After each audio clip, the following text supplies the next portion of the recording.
Dans les années 2000, des disparitions de chiens et de chats ont été signalées et se sont faites de plus en plus nombreuses. Heureusement, aucune plainte n'a été signalée ou déposée au cours de ces dernières années.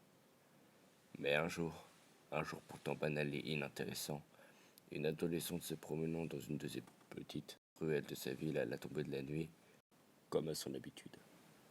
Mais cette journée banale tourna assez vite au cauchemar. Elle tomba sur une traînée de sang. Curieuse de nature, cette jeune femme choisit de suivre ses traces, malgré la peur grandissante.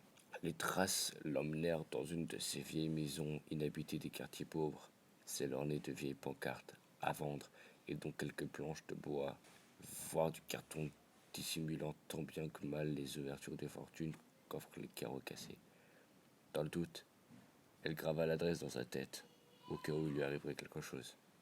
La porte était fermée à clé, mais elle n'eut qu'à enlever un bout de carton vieillot pour pouvoir entrer. La maison était vieille, moisie et poussiéreuse. Une odeur de champignons écœurante régnait en maître sur ce domaine. Les traces de sang se poursuivaient dans la petite couloir qui débouchait de sa porte d'entrée. Mais, de par sa peur grandissante, ses jambes tremblantes et son cœur explosant, elle se demanda s'il ne fallait pas mieux rentrer chez elle. Mais sa curiosité prenant le dessus, elle continua à suivre cette traînée sanglante. La piste la fit monter à l'étage, l'obligeant à escalader un escalier aussi vieux et décrépit que la maison, dont chaque marche menaçant de céder sous le poids pourtant peu imposant de la demoiselle. Arrivée sur le palier, elle sentit une foule de crânes écrasés, ainsi qu'une odeur répugnante. Malgré tout ça, elle continua de suivre ses traces. Elle menait dans une chambre qui offrait un macabre et lugubre spectacle. Des cadavres d'animaux partout, égorgés ou décapités. Tous étaient éventrés et vidés. L'odeur insoutenable de leur chair en putréfaction soulevait son cœur.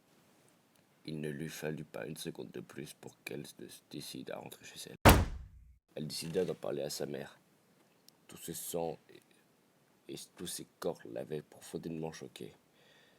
Sa mère eut du mal à croire les dires de sa fille, et aimait l'hypothèse que seule une bête sauvage ou un monstre assoiffé de sang aurait pu faire une chose pareille. L'adolescence prit son courage à deux mains, et alla ainsi en parler à la gendarmerie. Ils prirent ça pour un pet canular d'enfant et lui rirent au nez. Frustrée, elle les amena jusqu'à cette maison où elle avait vu tous ces cadavres. Mais il n'y avait plus rien. Aucune trace de sang, aucun corps, mais une trace de griffes sur les murs et le sol du couloir d'entrée étant visible. Les policiers prirent son nom, son prénom et son adresse pour infraction. La jeune fille, désespérée de passer pour une gamine menteuse et trop obsédée par cette histoire, décida de faire son enquête de son côté. Les jours passaient sans découvrir autre chose malgré ses dizaines d'explorations diurnes ou nocturnes. Elle disait de laisser tomber, persuadée qu'elle avait rêvé toute cette nuit, en allant se coucher après avoir passé la soirée sur son ordinateur. Elle entendit un bruit assez étrange de dehors. Curieuse, comme décrit plus tôt, et poussée par une tentation, elle décida de suivre ce bruit et de prouver son origine. Mais plus elle s'approchait, et plus ce son devenait sourd et grave, tel un grognement. Elle tourna dans une ruelle, suivant le bruit. Ce paysage lui semblait familier. Oui, très familier. Normal, puisqu'il s'agissait de la même ruelle.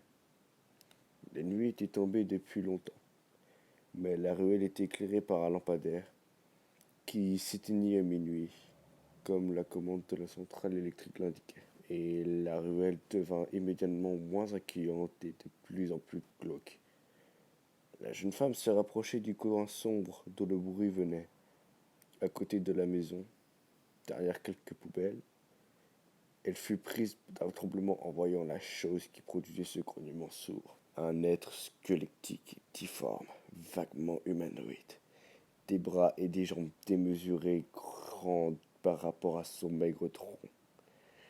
Une peau aussi sombre que le charbon, une gueule horizontale, garnie de dents jaunes acérées et recouvertes d'un liquide rouge, des petits yeux noirs malsains. La jeune adolescente se sentait si petite et fragile devant cette immense créature probablement sortie tout droit des enfers. Un cri résonna dans cette ruelle sale et malfamée des quartiers pauvres de cette ville. La dernière chose que cette demoiselle vit était ce monstre se jetant sur elle. Personne ne revit ni la jeune fille, ni cette horrible créature.